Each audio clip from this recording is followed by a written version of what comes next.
Welcome to abombtozzzax. With me, Colin Holt. And my friends Dan Snellgrove, Nick Kirk, and Jamie Firth. Here they come!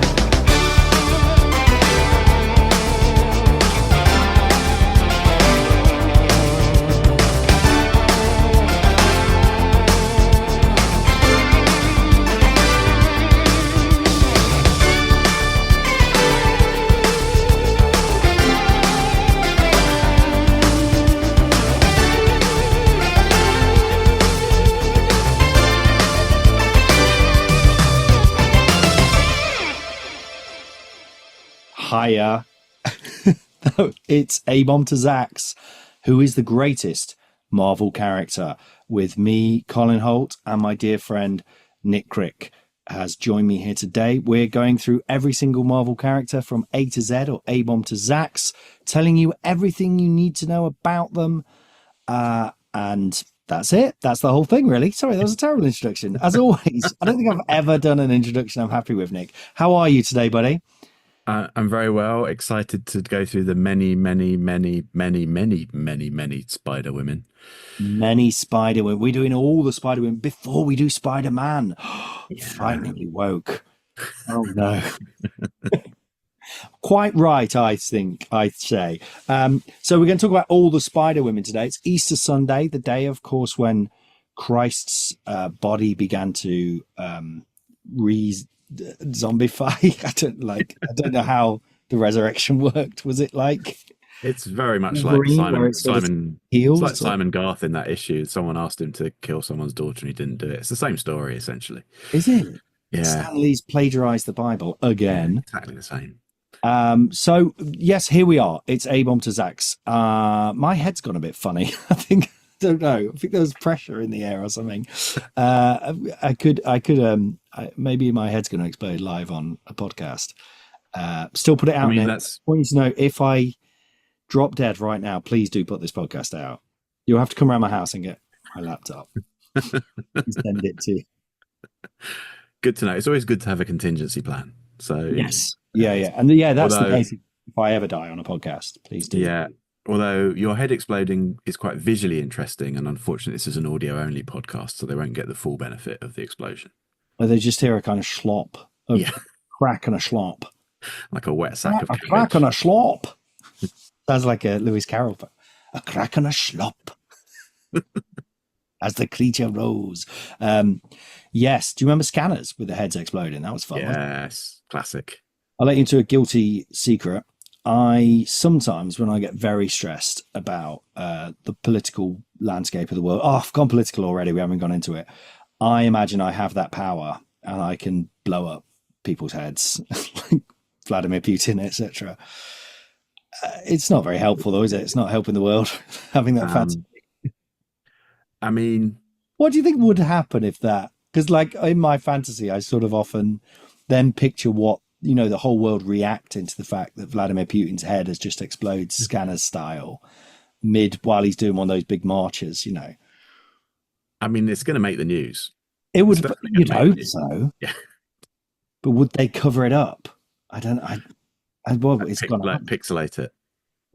No, I didn't pretend it didn't happen. I thought you meant the footage of his head exploding. Yeah, they'd probably cover that. That's probably not going to be on the 6 o'clock news.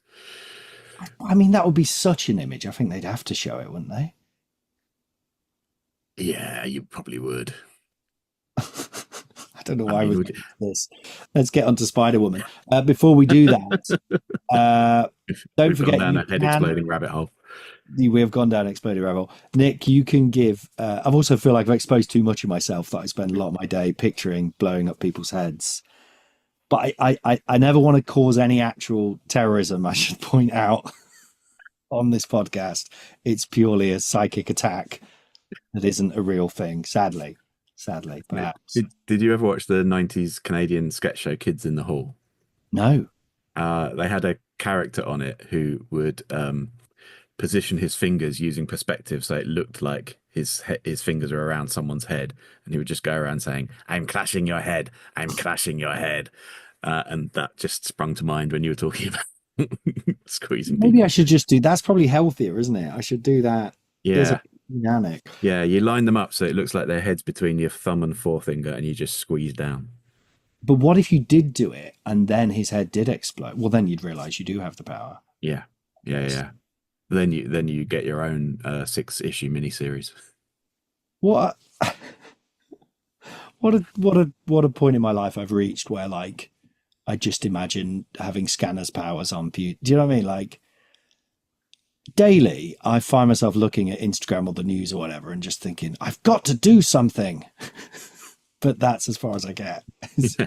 The do something so far is develop the power to explode their heads. Mate, I think this is the problem, isn't it? Anyway, right, come on. You want to hear about Spider Women, all of you. I know you're desperate to hear about this. So, Nick, tell us quickly, if you can, the things people can do if they like this podcast. If they want more of this, do you want more of this head exploding stuff? I don't know. If you like this podcast, you can follow us on Instagram at abombtozzzax. You can email us at abombtozzzax@gmail.com. There's a theme in all of this.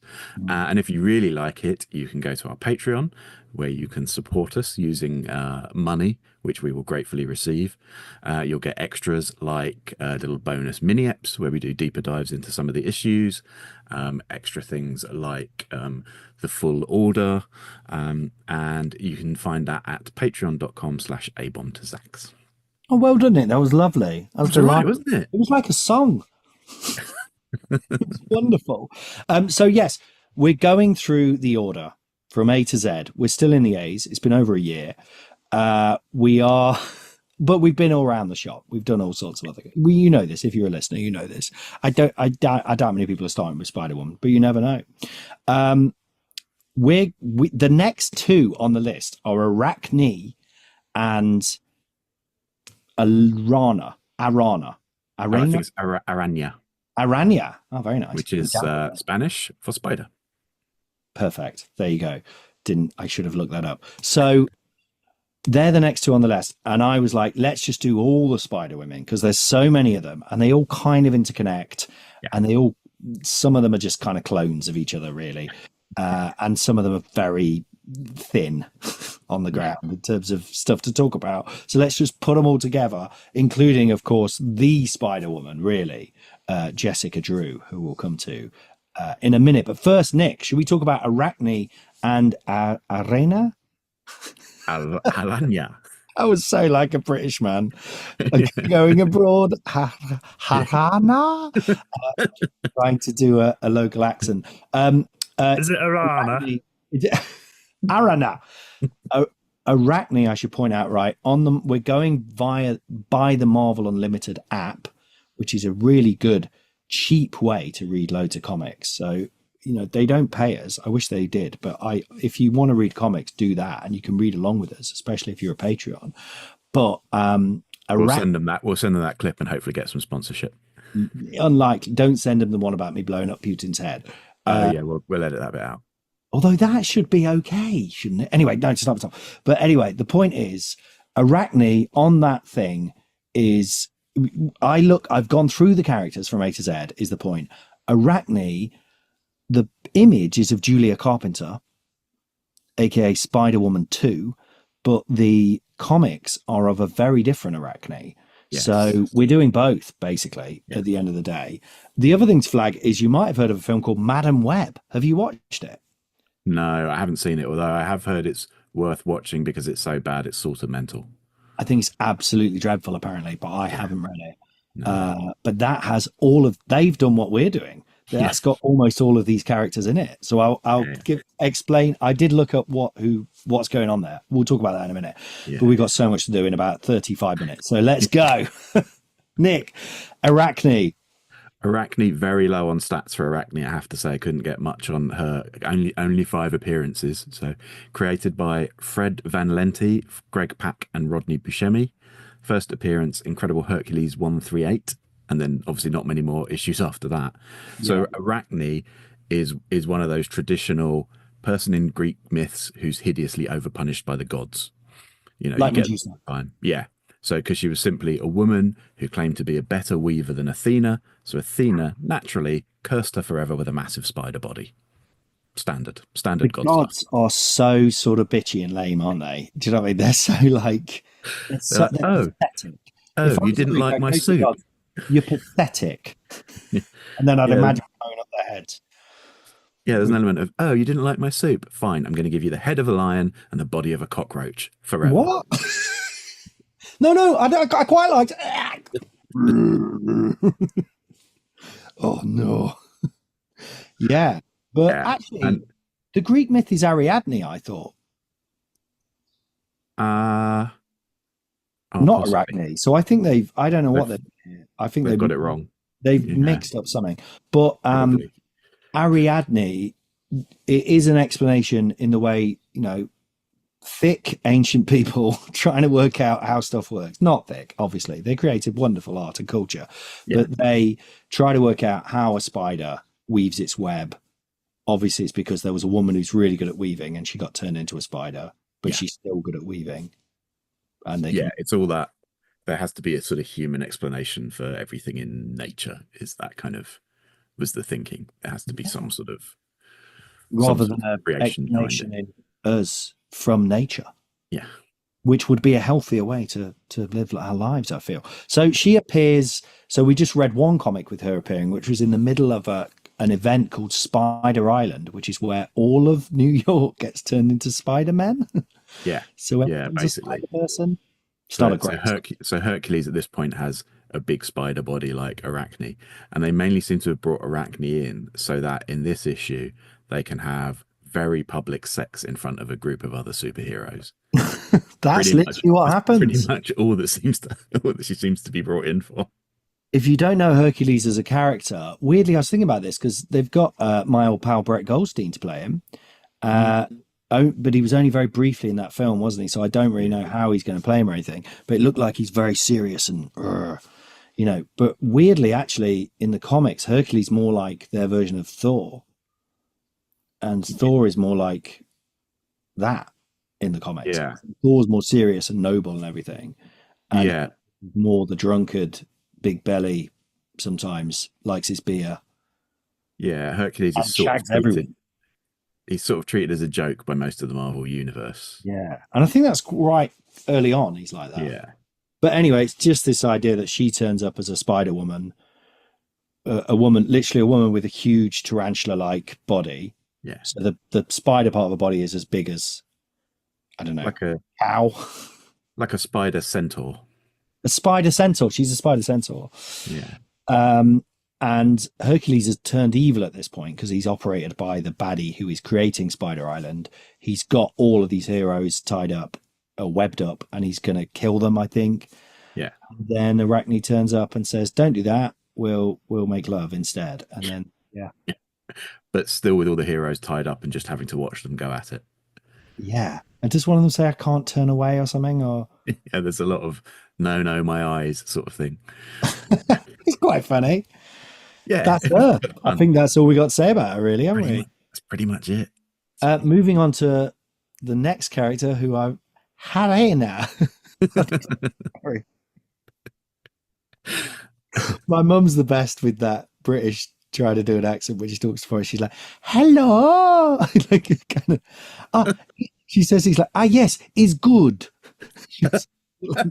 He's good, yes. Strong. Like, yes. Oh, bless her. Sausage, egg, and chips. I'm the same. What? Egg and chips? Sausage, egg, and chips. Yeah, that was not, but that was a nice French. I mean, that's good if you're in France, I guess. Oh, no, it's probably not, is it? So, tell me about Arana, please. Because I read this comic and immediately got everything that happened. Yes. So, I'd say she looks great. It's a great design. Yeah. Well, sort of just a t-shirt and shorts, but it looks it's nice. Yeah, I think it was during that period where they were sort of slightly moving away from too many spandexy costumes and trying to do more the kind of slightly cool t-shirty. Yeah. Look. Yeah. But yes, Arana was created by Joe Quesada, Fiona Avery, and Mark Brooks. First appears in Amazing Fantasy Volume 2, number 1. So that's from 2004, not the Amazing Fantasy that Spider-Man was first in. Height 5'3", weight 52 kilograms, or 55 kilograms with the carapace of her costume. So the carapace. The carapace. Can we have a noise for carapace, please, Daniel? That's the second mention of a carapace in the Marvel Universe so far. I can't remember who had it. I like the word carapace. It's nice. It's good to say. Carapace jingle, please, Daniel. Carapace. And we're going to go in heavy with the jingles because Daniel, it's the middle name klaxon, please. There it is. Wonderful. We've got a full name of Anya Sofia Corazon is her full name. Delightful. Lovely. And who is she? What's going on here? So there are basically two types of Spider Women. There are created by dodgy dudes experiment Spider Women, and there are mystical Spider Women, and she is one of the mystical ones. Right. So she's like a high school gymnast. She saves the life of a guy called Miguel Legar, who turns out to be the sorcerer for the Spider Society, which is an ancient group who are pledged to preserve spider totems. We'll cover that another time. We haven't got time to go into spider totems now.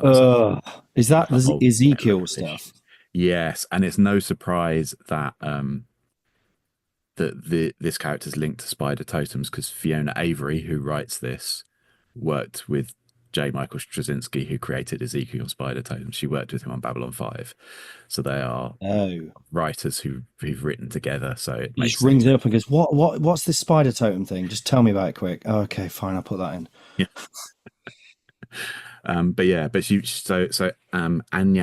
Corazon gets this metallic spider tattoo from the society, and she then discovers she's got super speed, super strength, and the ability to generate this blue carapace that is in no way similar to DC's Blue Beetle. No, not at all. It's exactly the same as Blue Beetle. Yeah, that is Blue. Yeah, but this came out before that.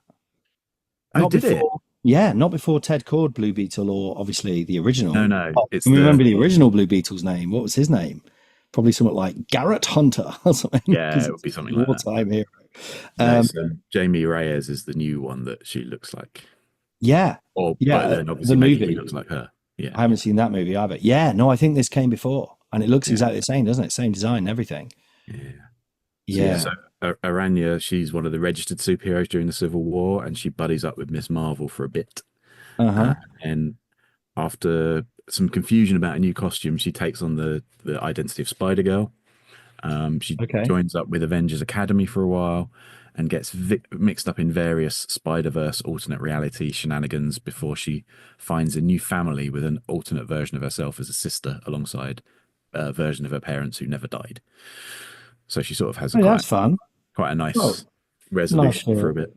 So she's kind of in. I found that comic really tedious. I hate to say it, but I didn't dislike her as a character, but like, you've just got to create this whole Spider Society thing, and there's this secret cult going on, and we're trying to. So she's not even operating in the normal Marvel universe. Well, she is, but she's not like fighting Elektra or whatever. But then this is the problem with Spider Girls and Spider Women fundamentally, is if they're just doing what Spider-Man does, you know. Yeah, you need a different hook to it. You need different angle. Yeah, I think at least they have tried to do that with her. And the one thing I did quite like is, so she's got this carapace that responds to her, but in the issue she's got like a bit of a cold, so she does things like sneeze, and then her carapace goes all weird because it's responding to her. Quite liked that, the idea of, actually, if you're ill and you've got a biological component to your hardware, it's probably going to go weird. Yeah, I think it's happening to me right now, actually. I think my carapace is malfunctioning, to be honest, Nick. My head. Oh, yeah. I don't know what's going on. Do you ever get pressure headaches? Sometimes. It does feel a bit like that today. Must be. Does it? Is it the air? Maybe so I've been a bit kooky. I can't remember the phrase. I was going to say the phrase from the end of Terminator that means a storm's coming, but I can't remember what the Spanish phrase is. Oh. No, I can't. He says a phrase in Spanish, and she's like, what does that mean? It means a storm's coming, and that's at the end of Terminator. I went to see a Minecraft movie the other day. We don't have time to talk about that, do we? But Jason Momoa's character has the gag that he keeps saying things in Spanish, like, you know, hasta la vista type things, but getting it wrong what it means, which is quite a good joke. But I hate to say this, I came out thinking Jason Momoa is just not funny, is he? He can't do jokes, and it's really horrible to watch because Jack Black, whatever you think of him, is a comedian. He may not be to your taste, but he knows how to do a joke, and it's really, I found it like, I got like stressed watching it. I got stressed for Jason Momoa because he's trying to be funny the whole time, and it's really painful. Anyway, I know what you mean. It's like when you're watching someone perform and you want them to be funny and they're not. Yeah, it felt like that. It felt like an open mic gig. I want you to be funny, and I'm ready to laugh, but please just do something funny. It was $1 billion poor open mic performance. Anyway, so let's get to the real Spider-Woman, if you will. So she was created. The first thing I'll say is, did you know she was created because there was a stop? Oh, right, I've explained this very bad because I'm reading notes that I've spelt badly. So there's a company called Filmation. I think they made He-Man, didn't they? Master of the Universe, maybe? Yeah. So they had a program called the Tarzan Batman Hour, which I've never seen, but I love to see. And they were going to create a character called Spider-Woman and put her in that. Stan Lee got wind of this and says, you can't do that. We're going to create a Spider-Woman because we're Marvel and we have Spider-Man. So we have to have Spider-Woman, which is, good business sense. It's pretty brutal, but also they created the Ghostbusters. Did you know this? I think that's as well. Yeah, which is why the cartoon's called The Real Ghostbusters. The cartoon's film to differentiate from that one. Which had a gorilla as one of the Ghostbusters, which I guess is the kind of Scooby-Doo thing. We're going all over the shop here. So Jessica Miriam Drew. That klaxon's going to really do some work today, I'm afraid, Daniel. 5'10", 58 kilograms. Her hair is actually dyed black. I don't know if you knew this, but she's the iconic image of her is with this beautiful long black hair. But it's not. It's actually a kind of mousy brown. No, I hadn't realized that till we read the Spider-Woman 1 issue where she's got brown hair. But they never seem to mention. Appearances, she has a full hood as well. Yeah. Like Spider-Man. Felt weird. She looked really weird without seeing the hair because I'm so used to her hair being. Yeah. Seeing her with the full hood felt. It's really part of her iconic look. Yeah. She has a lovely look. They never mention her dyeing her hair again. So they've obviously just, I think they've forgotten that she doesn't have black hair. Yeah. It's a secondary mutation. As soon as black hair dye touches her hair, it never goes off. Yeah. Or something like that. She was created by Archie Goodwin and Sal Buscema. 729 appearances so far. She also starts being called Arachne. They really want to push this idea of the name Arachne, don't they? Yeah. So that first appearance of her is in Marvel Spotlight 32. Did you read this one? No, I didn't read that one in the end. Oh, it's great. And Matt. So I said to Nick, all of these characters are boring, Nick. How are we going to talk about them? They're all a bit... even Jessica Drew. Nick said, no, read some more. That's good. So I got into Jessica Drew. Now, one of Jessica Drew's powers, which she doesn't like to talk about, and she talks about the fact that she finds this a bit embarrassing, but she can bend men to her will. They fall under her spell. And I think I'm one of those men, Nick, having started... Who is this Jessica Drew anyway? She's just Spider-Man, but a woman. Right? I have fallen under a spell. I'm now like 12 issues into the original Spider-Woman run. It's mad and sort of awful, but brilliant. It's Marv Wolfman that I'm reading at the minute. He's the writer. Chris Claremont takes over, and Nocenti, who we love, take over. So she is beloved. People fall under that spell, and obviously Brian Michael Bendis then takes her up years later.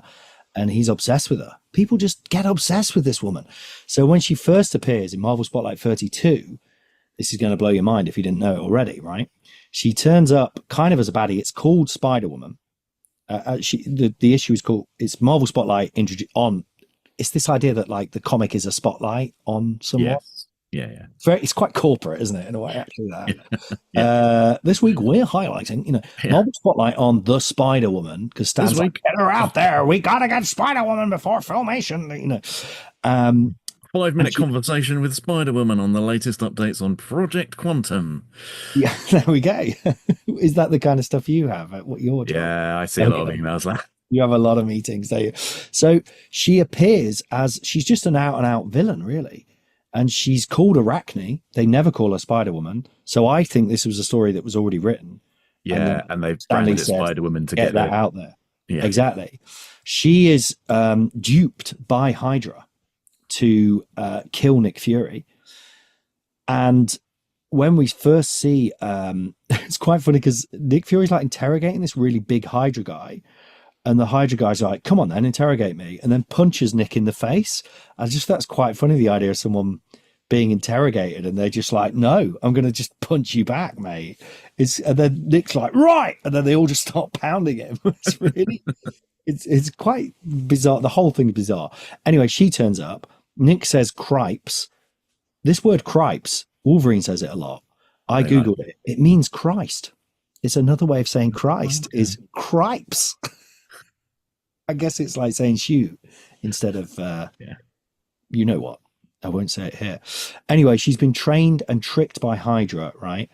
That guy is her lover. I think he's called something like Jerome or something, or Jared. His name's Jared, the Hydra guy. She was found by Count Otto Vermis, who at this point was apparently the leader of Hydra, and lost and alone. She didn't really know who she was. She was in this town and no one would speak to her, which is an ongoing thing through the early issues, which I really like, is that no one wants to go near Spider-Woman. They all find her kind of gross. And there's, even before they know she's a Spider-Woman, she just gives off this aura. But men can also fall under a spell, but women generally hate her. Yeah. Just talk about there's something wrong with her. She's not right. You know, it's that kind of like, yeah.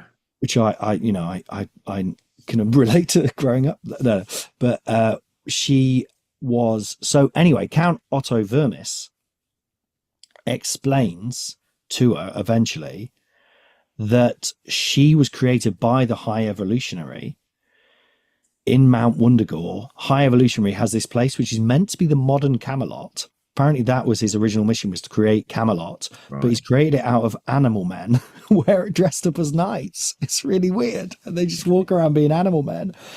But even they ostracized her, the animal men, so they didn't want her either, because she wasn't a woman who got injected by Spider. She was a spider. She was an actual spider. Okay, because that's not what they then say in Spider-Woman 1. No, they change it immediately. Yes. They're like, what have we done? What have you done? Stanley's like, what have you done? She can't be an actual spider, you idiot. And she was a big spider. And they put her, Count Otto Vermis says to her, I don't know how you were actually born, presumably meaning like, I don't know who your spider mother and father were, or like where your web was based or something. But I know you were, they don't actually say she was a spider, but they heavily imply it. Yeah. You were a spider, and then the High Evolutionary turned you into a woman. He evolved a spider into a woman, but for some reason she keeps all her spider abilities. It's really good fun and mad and really horror-like. Right, you know, like what Bendis, when Brian Michael Bendis kind of brings Spider-Woman back in a big way in the 2000s, and he's apparently always loved her. And she, he really leans heavily on the trauma and the abuse and the sort of idea that she's been, traumatized by all these various factions and stuff and used and abused kind of thing. But I think it is there from the beginning. I don't think he's just invented that. It really, and she's this very tragic figure. Yeah. And it's exciting, I think, that they've done it because, yeah, like you say, they've got to make a different Spider-Man. If she's just a woman who gets bit by a spider or a girl who gets bit by a spider, then that's just Spider-Man. So instead they've created this quite horrific, they've made her a horror character. And then in the main comic, it says to know her is to fear her. She maybe know her is to fear. You know, I don't know whether that is a gag on that song. Yeah, it's great. I could talk about her all day because I'm obsessed. But the other thing to point out, apparently, because it was all rushed out, that origin story was meant to be Wolverine's. That was an original story for Wolverine, that he was a Wolverine. that the High Evolutionary, that was Glad going to they- be his story. Glad they didn't do pivoted that. away from that one, yeah. But then they do give you Jessica's like actual origin story in her first issue of her main comic, Spider-Woman. Yes, And you read is- that one, did you? Yeah, that she is in the dodgy bloke does experiments Spider-Woman camp very much, in that it's her father that's experimented on her. Well, there's lots of weird stuff in that origin, like her father and this other guy take the family to this place which becomes Wondergore. Her father becomes the High Evolutionary, so they've sort of explained Her father's not the High Evolutionary. Jonathan Drew, her father, is the High Evolutionary's assistant. Oh, it's the other way around. Okay, I thought it was her father that was that. I must have misread that one. There's a line where he says something like, "You're really into evolution. I'm really into spiders. It's the perfect combination to create an anti-radiation pill." It's like, oh, is it? But also, they go somewhere where they find a load of uranium there, which is making the Geiger counter go mad. And then Jessica Drew gets radiation poisoning, and their response is, "Oh, I didn't think she'd get radiation poisoning from all this radioactive uranium. How weird." They built a massive castle on top of a load of uranium. Yeah. And then do sort of horrible experiments on her to sort of keep her alive. But there's lots of just little offhand things. It's like her mum just sort of dies out of stress. Don't know. Sort of she dies of the stress of her having radiation poisoning. Yeah. So in one also, panel, radiation poisoning seems to take years to, or like months to really. And she dies. She gives up, I guess, because she doesn't think her girl's going to be okay. Yeah. So her mum dies in one panel. In one panel, her mum dies. In the start of the next panel, it just says, mysteriously, Jonathan Drew vanished. Oh, okay. Fair enough. So the bloke who becomes the High Evolutionary, yes, now I'm reading it. I can see that I've read that wrong. It's a real hat on a hat character where they just keep adding, I don't know, all right, you don't like that she's a real spider. What about this? Yeah. Why even the High Evolutionary stuff? That's so, just get rid of that then. But there's a panel in the first one that I talked about where you see her going from being a spider to a woman kind of thing, but you never see the spider. It's very, I'm like, why are you, if you're doing it, own it. Why are you now trying to sort of, it's very bizarre. But also, this first issue is set in London, and oh my God, that's wonderful. Speak like Dick Van Dyke. It's brilliant. I love that. There's a guy called Archie. I've written so many unnecessary London characters. Also, London, I don't know what it was like in 75 or whatever, but the streets are literally dirt. Yeah. It looks like Diagon Alley, and the streets are dirt, like what carts would go down. It's quite incredible that's what they thought London looked like. But there's lines like "Blast, take care of her. I've got my hands full with these bloody bobbies." It's all very. There's a character at the start, right? Because it starts where she's robbing a shop. Yeah. And she feels really bad that she's a thief. She's like, I won't be she can't even say the word thief. It's very strange. And Archie turns up, this night watchman. He's like, oh, blimey. But he has there's narration about him, and he has a surname and everything. And he never comes back. It's like quite a lot of information about Archie. I can't remember his Archie Smith say or whatever. Yeah.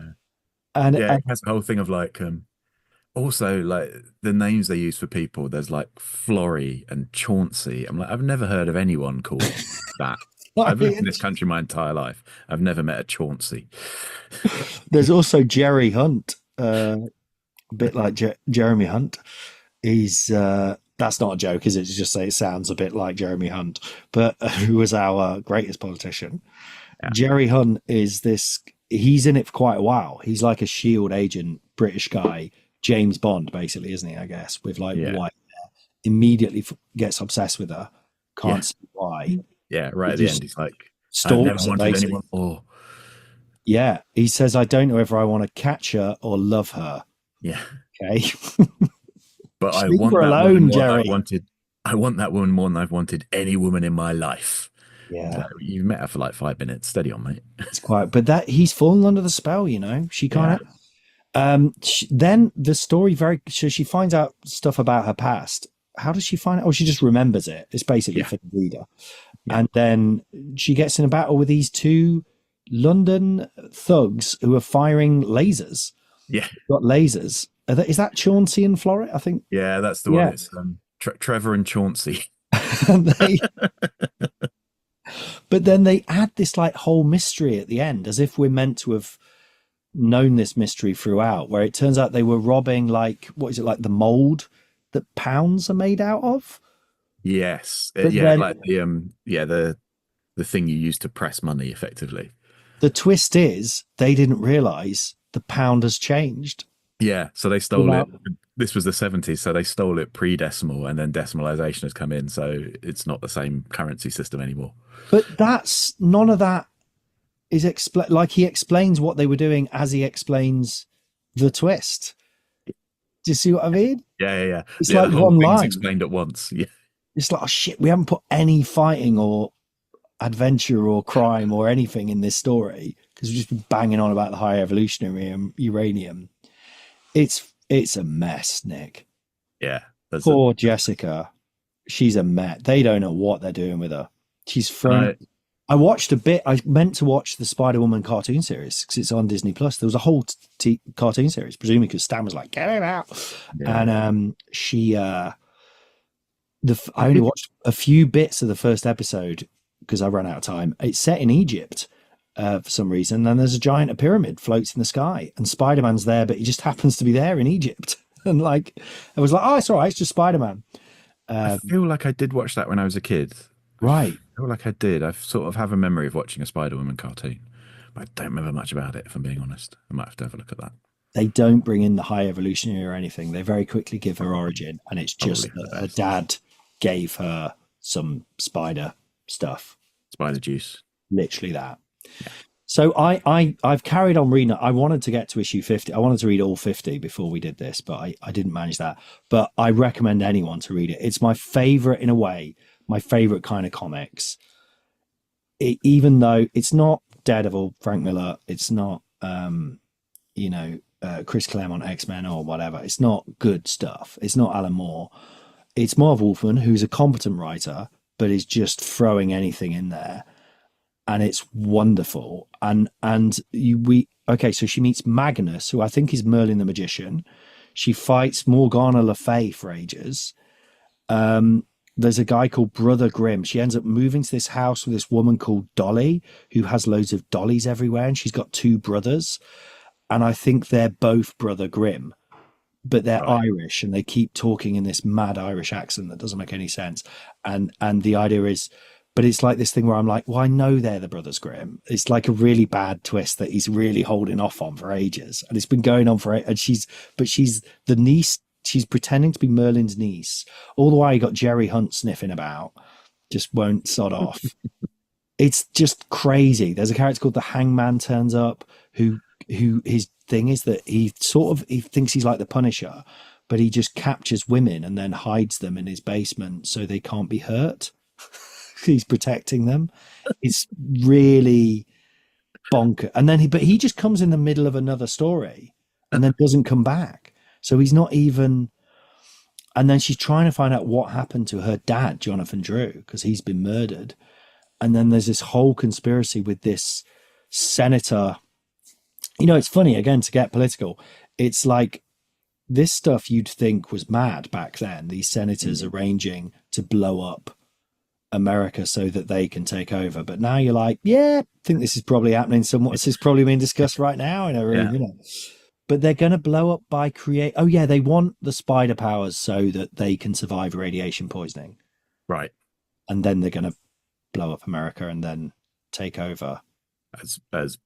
As radiation proof spider people. Yeah. It's a really bad plan, but we're going to go for it. Right. To give you what happens to Jessica after all this madness. So she vanishes for a while. She loses her powers. She becomes a private detective.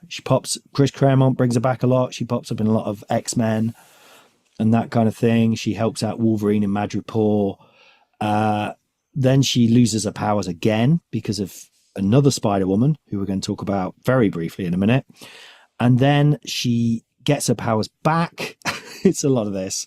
Yeah. She joins Hydra. Well, she joins Hydra to get her powers back, but then she's working for S.H.I.E.L.D., Yeah. Yeah, Oh, she she doesn't infiltrates upgrade. Shield. Hydra gets her to infiltrate Shield. Then Shield is actually secretly getting her to infiltrate Hydra, so she becomes a triple agent kind of thing. Yeah. Then it doesn't matter because it turns out she's actually a Skrull and has been a Skrull for ages. She's Queen Varanki, in fact, who is Queen of the Skrulls. Starts a big secret invasion. Almost takes over Earth, but gets beaten by the heroes. It leads to Dark Reign, which is where Norman Osborn's in charge of. It's a whole big run. It's a lot of fun. Yeah. But then it's that weird thing where Bendis has brought her back because he's really into her and he wants to make this character proper. But then he's gone, oh, but she's an imposter. Yeah. So then he has to bring her back again just as herself. And then they sort of forget. I feel the problem is they forget all the horror aspect and the sort of, even though that stuff's mad, she does just it becomes a bit Sex and the City. I thought she's like friends with Carol Danvers and she's all kind of like, dates Hawkeye for a bit and all that. I don't know. It's fine, but it's Spider-Woman 2015 #1 we read, which I quite liked. But Nick, what did you? Yeah, I like that run. So I did enjoy it. That starts off in the middle of the kind of, is it Spider-Verse? It's in the middle of a crossover, I think, that one kicks off. But then ultimately, I like the run where she gets pregnant and gives birth, and then she's trying to cope with being a single mother and a superhero. And I quite like that they kept that going, because a lot of the time they undo a lot of those things where they'll like either, she will turn out not to have been pregnant at all, or they'll age the kid up to baby goes to another dimension. Stuff. Yeah, all that sort of stuff. But they've kind of kept her as a mother with a young child, and I quite like that dynamic. And then she ends up sort of pairing up with the second Porcupine. Yeah, but he's no Alexander Gentry. He's not Alexander Gentry. He's called Rogers, but he gets killed as well, apparently, by Hobgoblin. Yeah. Tragically. Yeah, she teams up with this weird thing where she sort of wants to be a superhero, but she can't because she's pregnant and it's irresponsible. So she gets Porcupine to fight supervillains while she sits in the car with Ben Urich, the reporter from Daredevil. Not sure why it's a bit of a twist for him. But then also when she does have the baby, like Porcupine's often just like the babysitter. He just stays at home looking after the baby for her while she goes off and fights crime. And I quite like that dynamic of like reformed supervillain turned babysitter.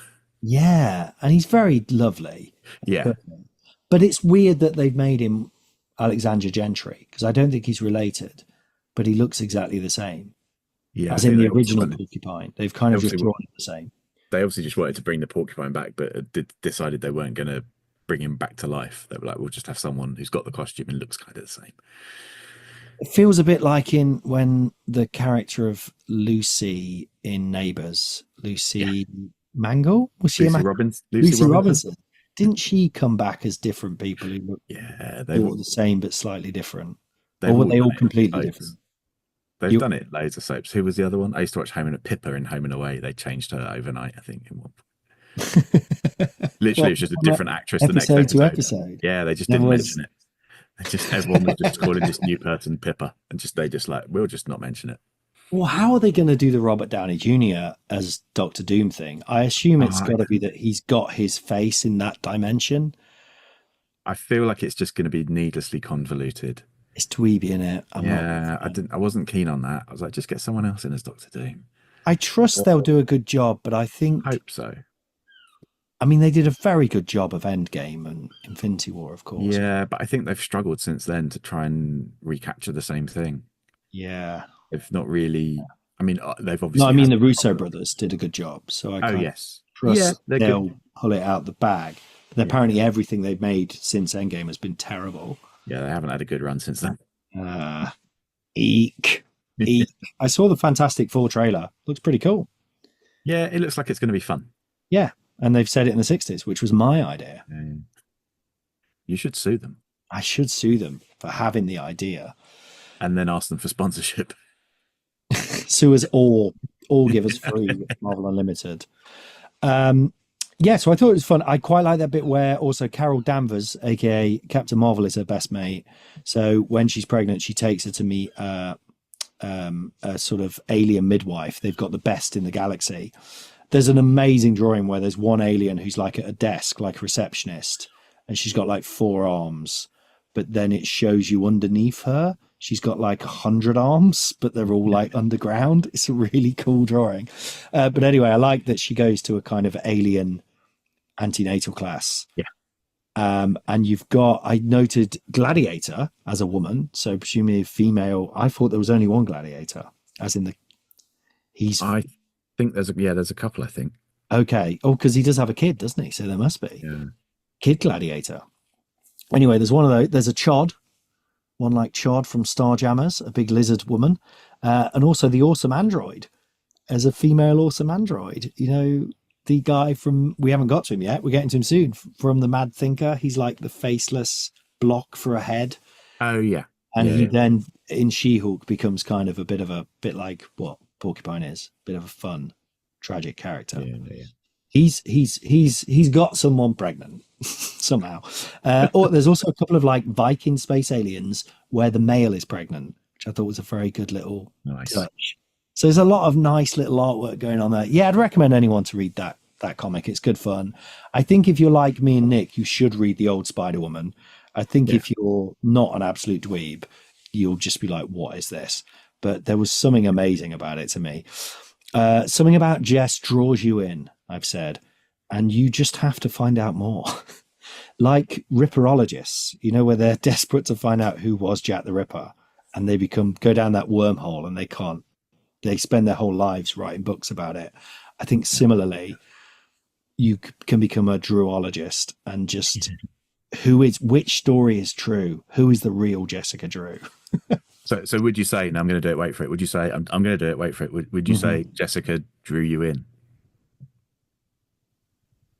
Yeah. It's a joke. I like it. Yeah. There we go. Did a joke. No, I loved it. She drew me right in. And I can't get away. I'm webbed. I keep trying to read real books. I get into bed to read a real book. I'm trying to read Steppenwolf by Herman Hesse. Proper book. Instead, I just pick up that iPad and see what's going on with Morgana Le Fay and the Brothers Grimm. I've been the same. I normally read a lot of books each year. I've read not many this year, but I have read over 1,000 comics. Is that because I've got you on this podcast? A little bit.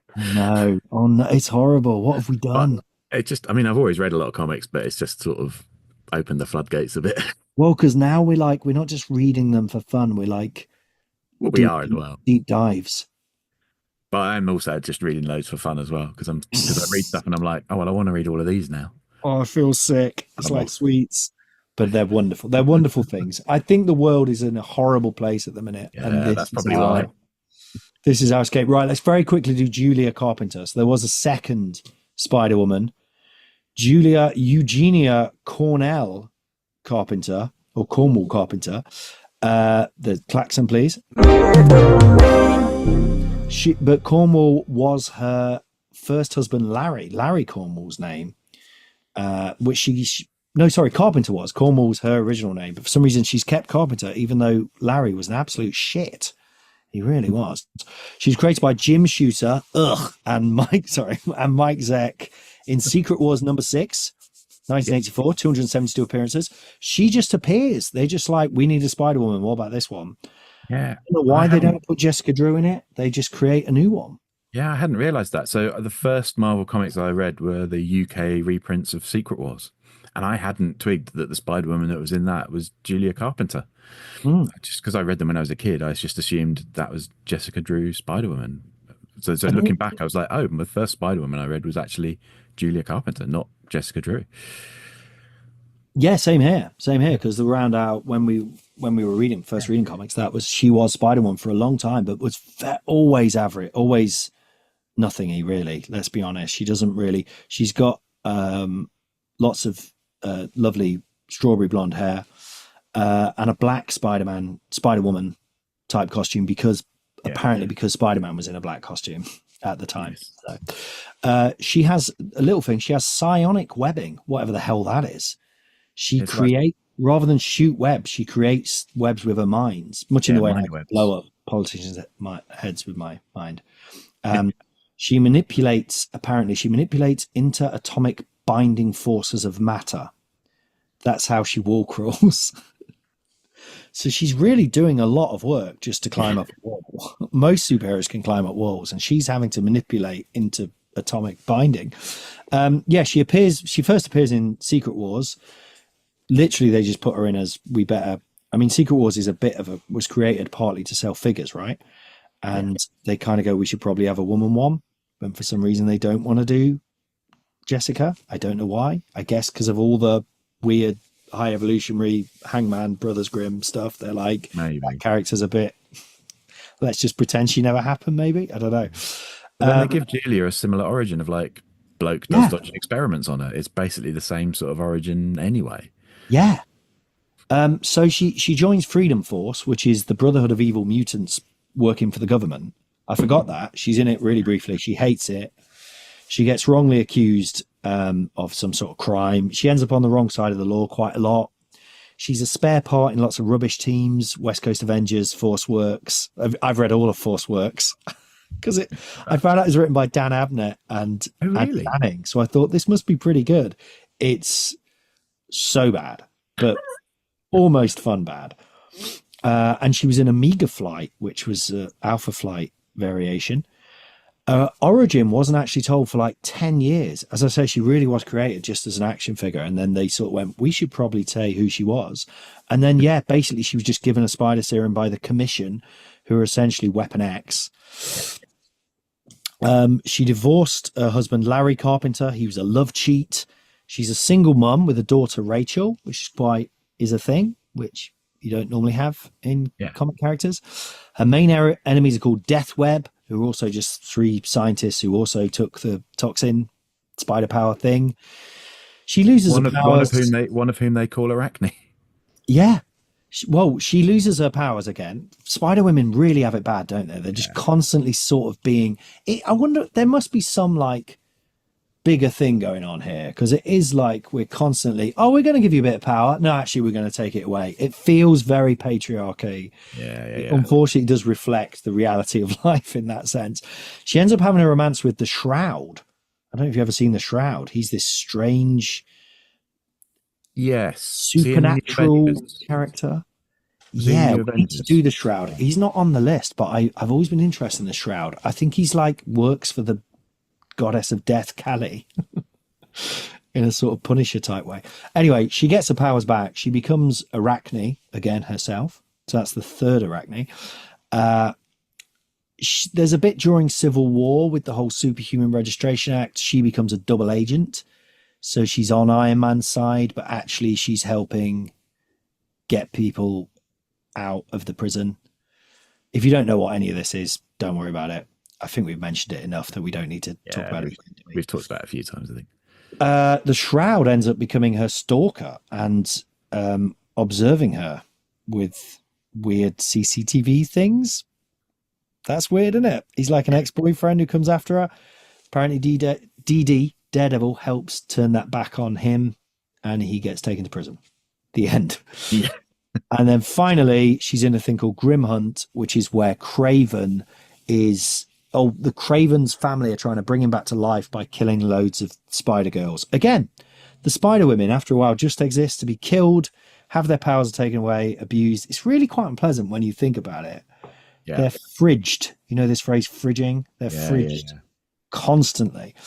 And I've had enough. But within that Grim Hunt, Madam Web is killed and gives her powers to Julia. So Julia, Spider-Woman 2, Arachne 3 is now Madam Web 2. There must come a point where you just go, let's just get rid of all these characters. It comes to a point, there's like a clear the decks point every now and then where they're like, we've got too many of these, let's get rid of some of them. Yeah.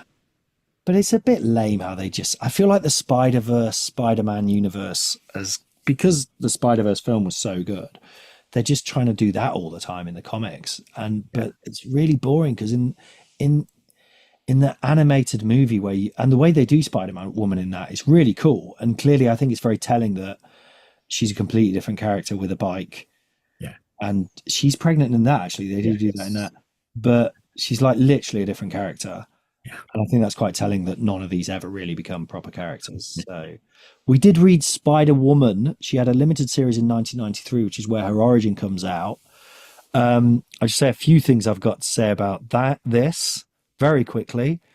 Val Cooper is the baddie, who's an X Factor, who leads X Factor. Yeah. She basically, what happens is they need someone because the government constantly needs superheroes, and they decide the best way to do that is give someone spider powers. Again, it's not really said why. She knows the perfect girl who's athletic. She says divorced and strapped for cash. She's perfect. Again, this is not nice. For some reason, her parents are part of the organization. That's how Val Cooper knows about her. But they're also friends. And the parents were in Peru looking for the spider venom, which is apparently the plot of the Madam Web film. Yeah. Yeah. So there we go. That was the line, and that was the much ridiculed line in the trailer, wasn't it? Where she talks about her mother was killed in the jungle looking for spider venom or something like that. It's a real proper exposition. Flash, I love you, but we've only got 14 hours to save the Earth line. Yes. What a weird, of all this stuff to take. I mean, none of it's good, really, what we've said. So none of it is real, like, goes, there's a movie, is it, really? No. But of all the stuff to take, the idea of one of their parents researching spider venom in Peru, oh, that's it. That's the nub. There's a bit where she turns up at the airport and Val Cooper just gets her to lift a suitcase to see if she's strong. But she's like, you didn't realize I was doing that at the time. It's like, is that the level of your spy espionage abilities? I gave you the slightly heavier suitcase. Didn't you wonder why I got you to pick up a heavy suitcase to see if you're strong? What the? Larry Carpenter, as I say, he's a real piece of work. He's off with girl. He's not interested in looking after Rachel. He just wants girls and golf, apparently. Yes. Val tells Spider-Woman her origin to her, but I realize Spider-Woman knows most of this. So she's just telling her origin so we as the reader. Yeah, it's one of those classic comic things. As you know, I, as your brother, it's kind of... it's like in Claremont where they're always explaining their powers, isn't it? Yeah. It's like Cannonball, the famous one is, when I turn my powers on, I'm nigh invulnerable. Is what it is. When I'm blasting, I'm nigh invulnerable. Yes, there we go. Do we need to? It's really boring. It's so boring and nothingy. We've still got a couple what more. I like is she's a really crap crap Waller, Amanda Waller, basically. Yeah. But she's really bad at it as well. There's a bit where there's a new car. Oh, someone gets a new car and they go, it's a Daytona Spider, actually. Like, what's the point in putting that in? It's just like, that's, Spider. Yeah. What, like Spider? Oh, right, yeah. And it's so she can say something like, I hope you forgive my pun or something like that. Is that a pun? I don't think it is.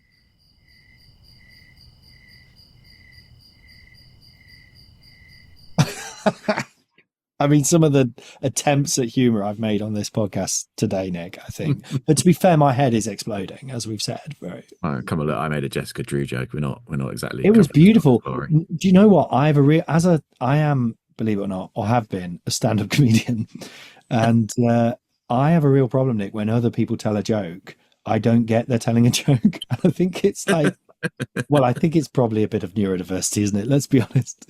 I did know you were telling a joke, but I don't know how to respond to that. I mean, I don't normally tell jokes, to be fair. So that is, I'll hold up a little sign. I'll hold up a little sign next time. It was good.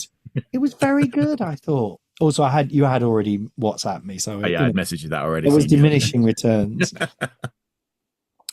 Great. Anyway, but basically, the bit where they give her the venom, they say he just adds spider venom. They've been giving her this injection, and he's like this scientist, and he's like, I wouldn't do anything to hurt you. And she's like, okay. She's under the pretense that she's doing a research into people getting fit, which I don't think you need a top secret, as in like just going on bikes and lifting weights and stuff. And every now and again, I'm just going to inject you with this. And then he literally says something like, I accidentally put spider venom in it. Yeah. And she goes, spider venom? What? Soz. Wonderful stuff. Great. So that's Julia. Shall we finish up? Who we got left? Oh my God, we still got 3 characters to do now. Let's go. Let's whiz through. So next up, we've got Mattie Franklin. Spider-Woman 3. Spider-Woman 3, created by John Byrne and Raphael Kayanen. I think that's right. So she's actually the niece of Daily Bugle editor J. Jonah Jameson. Yeah. And she is one of the mystical ones, not creepy experiment ones. Bad. So she takes her dad's place in this mystical ritual called Gathering of Five, in which each person in that gathering gets blessed or cursed with power, knowledge, immortality, insanity, or death. Although most of those descriptions aren't what they seem because magic stuff. Yeah, death actually means, it's a bit like when you do tarot cards and you get death and you're like, oh my God. And they're like, no, it means rebirth. It means like you'll get a new job. Yeah. Does it? Okay. But yeah, Mattie's gets power, which includes sort of superhuman strength and ability. Oh, and also she can fly. Yeah, she can just fly. Don't even worry about it. Yeah. Like spiders can fly. Yeah. But she's 15 and got a crush on Spider-Man and it gets awkward. It's a bit creepy. Don't like that stuff. No, they fortunately move away from that very quickly. Right. But yeah, it's a little bit, don't do that. Yeah. But she spends a bit of time as Spider-Woman initially when Spider-Man disappears and then is supposed to have retired but hasn't. So he's basically lying to his wife at this point. Yeah.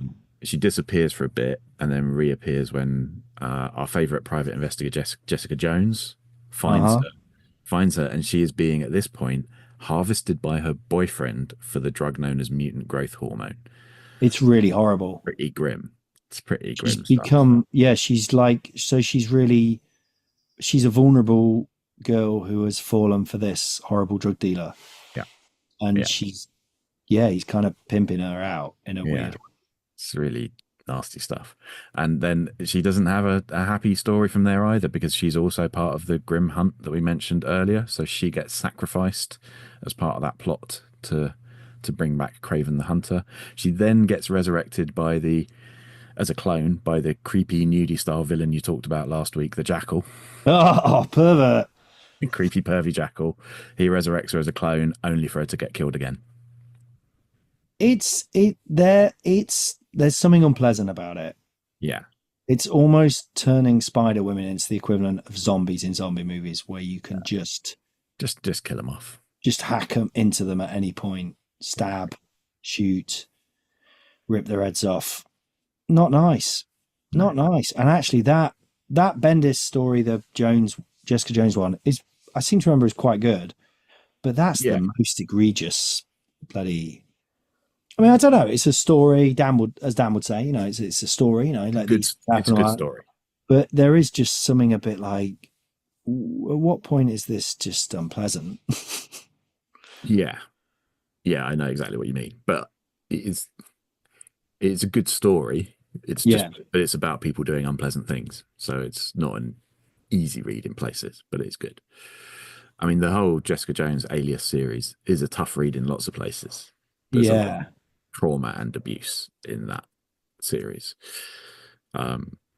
It's funny how that kind of stuff goes from being like shocking and, oh wow, this feels very modern and progressive weirdly, and like, oh, I've never seen this kind of take on stuff, to just feeling a bit gross and like 10 years later or whatever it is, it now feels just like a little bit potentially slightly exploitative in the way it's cack-handed, perhaps, isn't it? Yeah.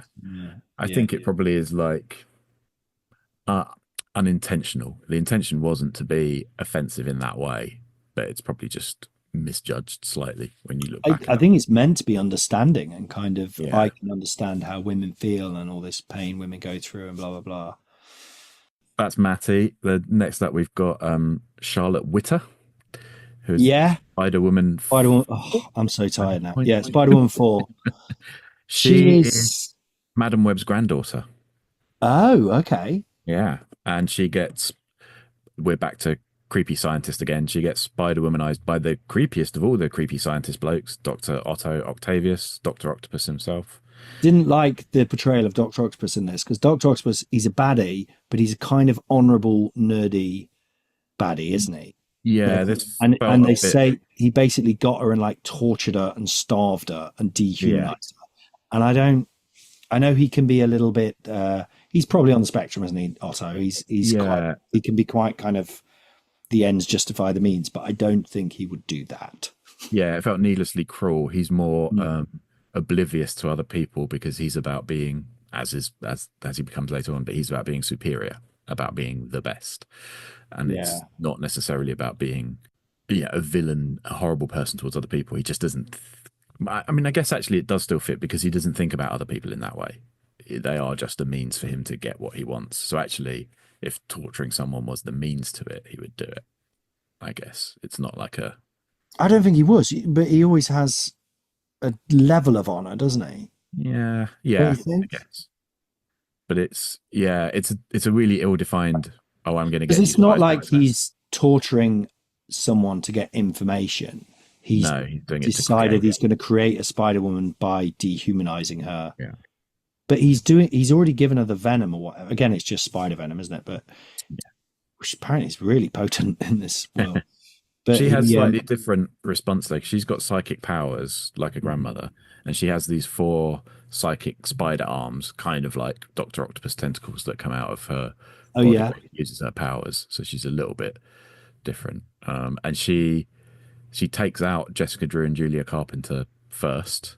Takes their powers, and then gets taken down by Spidey, Mattie Franklin, and Madam Web, and she eventually does get her Doc Ock programming removed. But is she still alive? Does she get killed? Yeah, she doesn't turn up very much after that. No. She only sort of briefly turns up. She's only in like about. I like that she really doesn't want to do it and hates. I like that she hates the idea that she's got this spider stuff in her and that it's kind of gross, and she feels sick and disgusting. But he's dehumanized her to do it.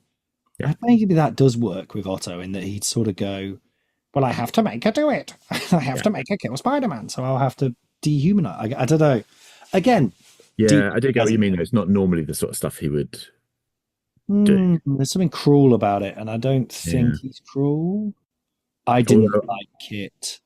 It wasn't as bad as I thought it was going to be, but I just didn't like any of these ones. But he's on the list. Yeah.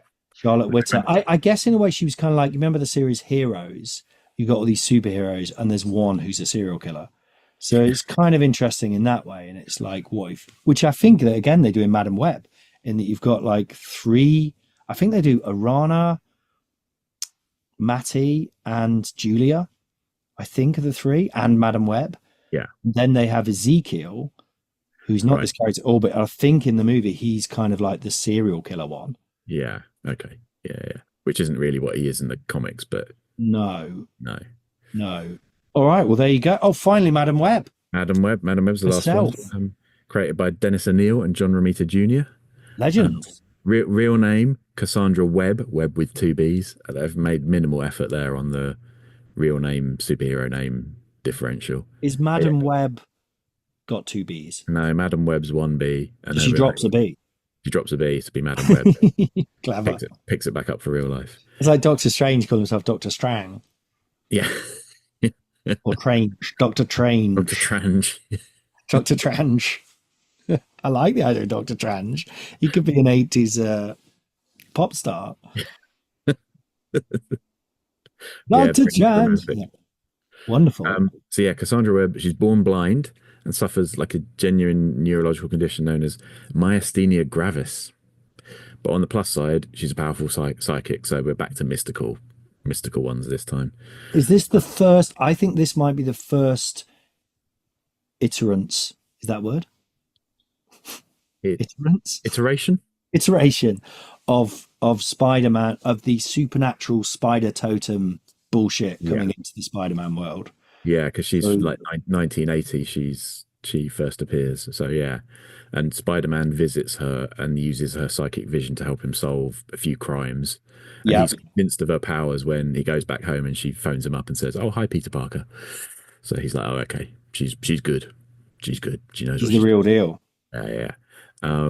He doesn't try to deny it at any point, does he? He just says, "How do you know?" I think normally he'd go, "Peter Parker. I don't know who you're talking about." But you got the wrong number. But she's one of the participants in that gathering of 5 with Mattie Franklin. Right. She gets the gift of immortality, and she gets rejuvenated a bit at this point as well. Because when we first so she is immortal. Oh, and then they make her younger. Yeah. initially she's immortal. However, she then gets killed. in Hunt, she then gets killed. Okay. Because as we said, she dies and transfers her powers over to Julia Carpenter, who becomes the new Madam Web. In her first appearance, she looks exactly like Agatha Harkness with a blindfold on. Yeah. It'd be funny if it turned out it was just Agatha Harkness tricking them all. But yeah, she gets killed by Craven's family, and then she's also brought back by the Jackal as a clone, and also dies again. I mean, what are the chances, eh? Is that the clone conspiracy? Yeah. I hate that pervert. I really hate the Jackal. He's the worst. It's just such a weird cat. I just don't really get the Jackal. You know what he really looked? Dr. Miles Warren. You know what he really looks like as well? You go, yeah, definitely that guy. It would be that guy. He is a wrong guy. Yeah. So there we go. That was 7 Spider Women. We did it. Yes. I don't have a lot to say about Madam Web that you didn't cover there, other than she sits in a big mechanical chair that looks like a web. And can she not walk? She can walk, can't she? I think she can't initially, but then I think when they do that gathering of 5, she gets sort of rejuvenated and she's able to walk around. So she's right. She's a kind of seer. She's a fortune teller, really. In fact, when they first appear, Spidey's girlfriend at the time, is it his girlfriend? Yeah. She's going to see her, and they just see it. He looks at the picture, and it's like a picture of her with a blindfold on, and really weird. And he goes, "Oh, it just looks like your common or god, a medium, con artist." And I'm like, I really don't think it does. I don't think I've ever seen a picture like that before. But she has this big chair with wires and tubes and stuff coming off it, which I thought was her way of connecting into the Spider-Verse or something, but she says no, it just keeps me alive. Yeah, it's just my husband built it to keep me alive. But why is she dying? That's not very clear. Maybe this is that condition that she's got. Okay, because I think it's a nerve condition, the myasthenia gravis. So is it a real one? Yeah, it's a genuine affliction. Yeah, chuck it in there, John Byrne. Yeah, why not? But it is a ridiculously overly complicated sort of life support thing that she seems to be hooked up into. It takes up it's basically the whole room has got all these machines surrounding her while she sits in this sort of throne. You probably did know something about it, because in those days you wouldn't just Google it, would you? You know, like when you write and you go, I probably need to give them some condition. Oh, that one. Although I don't know if that condition's been added later, if you see what I mean. Whereas maybe that wasn't. Oh, that's not in the first. Oh, okay. No, I've taken that from one of the site's descriptions. So wonderful. Okay, well, we did it. We got through all of them. We made it through the Spider. I feel like in some way are we guilty of doing what I said these writers are doing by we're sort of dismissing them, bring them all together and dismissing, shoving them all in. But I wouldn't recommend anyone to read any of these.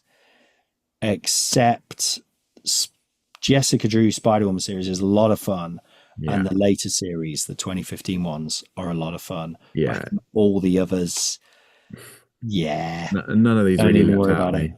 The Jessica Drew ones I really like, but nothing else was really leapt out from these. If I'm being, I don't like the way they're handled. I don't dislike any of them as characters. No, but they don't really they're not standout characters, unfortunately. And I personally think the whole Spider Totems, putting magic in the Spider-Man story just kills it. I don't think it helps. I feel like it's something you could do once as a bit of fun, but then they keep coming back to it, don't they? This idea that there are spiders across time who battle. It's a bit like the Hand in Daredevil, basically, isn't it? Yeah, and there's a group of people called Inheritors who hunt them down and try to kill them and take their power. And they keep bringing that back, and I'm not a huge fan of it. I also just think it dilutes Spider-Man to just have loads of people who are Spider-Man. It's like what Dan said about the Hulk, just kind of. Yeah.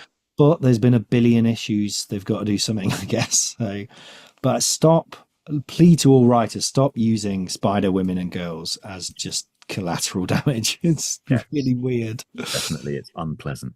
Yeah. So where do we put them? Who do you put at the bottom? I guess Mattie and Charlotte. Charlotte's probably the lowest one, but only just because they don't really do much with her. No. Right. Let's put them in the order. Here we go. So still, would you put her above Anel? I'd still put. All right. First of all, do we put them above the order group? Where's the order? As in, 72 is Supernaut. Yeah. Is she below Frankenstein? Interesting. I think no. Oh, he's not sure. No, I don't think she is. I think she's just above Frankenstein. Above Frankenstein, below Alita. Yeah. Okay. Spider Woman, Charlotte Witter. This is important work. Mattie Franklin. What do we say? Is she above Alita? Is she above Ajax?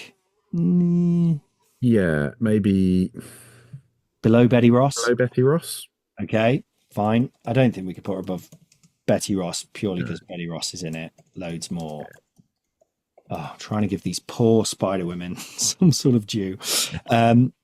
Who's next? Spider Woman Julia Carpenter. I dislike her. I think. I think I dislike her because she was great as an action figure. She really is just a rip-off. I think below Frankenstein. Okay. She's dropped down below Charlotte, and actually, yeah, I think I'm all right with that. Yeah, above Red Wing? Yeah. Yeah. Okay, fine. Because Red Wing was only really fun in that one issue. Yeah. Or otherwise he is just a big bird. Yeah. Okay, Madam Web? I do quite like Madam Web. Yeah, above, but would she be above Betty Ross? There's a fly buzzing. I don't know if you can hear it. I can't. You're all right. In this moment of, is she above Karen Page? No, I don't think so. Maybe between Karen Page and Dracula. Oh, okay, fine. She's above Alex Power even. Fair enough. Who am I writing? Madam Web. Madam Web. With one B, because it's a secret identity. Arana. Aranya. Aranya.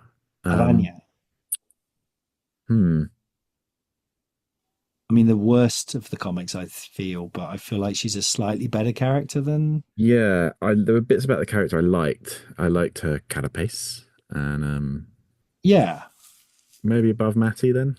Okay, they're all sort of. It's Arana, isn't it? Yeah. Arana, yeah. And then I hope you're really enjoying this, people listening. This must be so tedious. So tedious. And now the admin. Is that everyone? We didn't do just do an admin now. There's no joy to this. We didn't do Arachne. I think she's Arachne. She's quite low down the list. She doesn't really do anything. No, but I think still above. She's not hated. I think when we get to the order, they're hated. So should we put a one below Agent Zero? Yeah. Okay. And then finally, Jessica Drew. Jessica Drew. I think quite high for Jess. Top 20? Yeah. Let's go above top Ronan, above Annihilus, above Shadow King, above Anoli. Ooh. I think I would put No choice. It's up to you, bud. I'm going to put her. I do like a lot of her. I like the recent comics a lot. Okay. Jessica Drew. I am going to put her above Abigail Brand. Above Deathbird. Above Abigail Brand, I think. Below Isaiah Bradley. Yes. Okay, the original Spider-Woman. There she is, Jessica Drew, in at 13. Yeah, there we go. Wonderful. What important work. I feel like we've really achieved so much there, Nick. The importantest work of the day. And we've now got 101 characters we've covered. Oh, we've topped the 100 mark. Incredible adventure of ours. 101 characters. Wonderful. Thanks everyone for listening. I'm wiped out from that. I enjoyed it a lot, but there's just something exhausting about all them Spider Women, aren't they? Yeah. They've drained us. They've sucked our blood.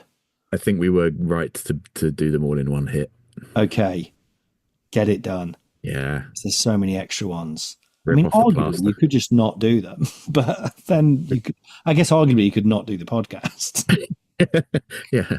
I mean, let's not pull at that thread. No, we're being thorough. We're being Otto Octavius level thorough. Yeah.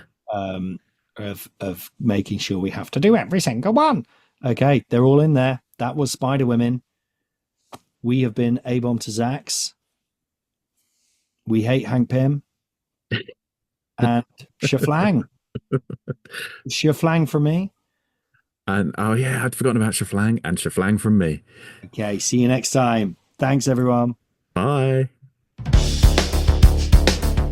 You have been listening to abombtozzzax, my favorite Marvel character, with me, Colin Holt, and my friends Dan Snellgrove, Nick Kirk, and Jamie Firth. There they go! Please remember to support us at patreon.com/abombtozzzax.